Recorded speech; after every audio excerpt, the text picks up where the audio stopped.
एक गांव में रमजान नाम का एक शख्स रहता था जो अपनी चुगलखोरी की वजह से पूरे गांव में बदनाम था।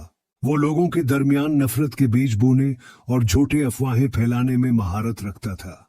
गांव के लोग उसके इस रवैये से तंग आ चुके थे, लेकिन रमजान अपनी आदत से बाज नहीं आता था।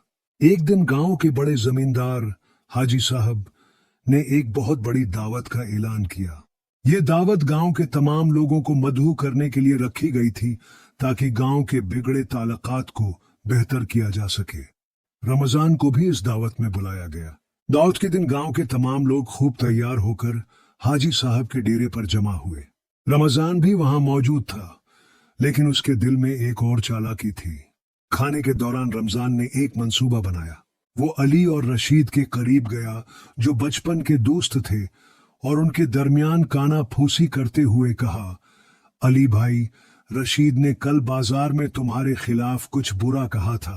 फिर रमजान रशीद के पास गया और कहा, रशीद भाई, अली तुम्हारे बारे में कह रहा था कि तुमने उसके कर्ज को लौटाने का वादा करके भी टाल दिया।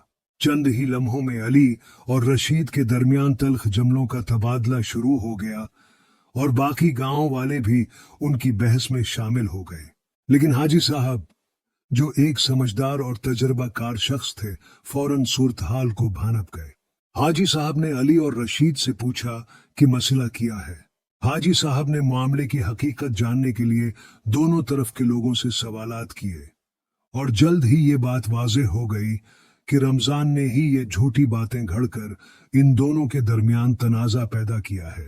हाजी साहब ने गांव के लोगों को मुखातब करते हुए कहा, ये शख्स रमजान हमेशा झूठ बोलकर दूसरों के दरमियान नफरत पैदा करता है। रमजान को उसके किए की सजा मिल गई।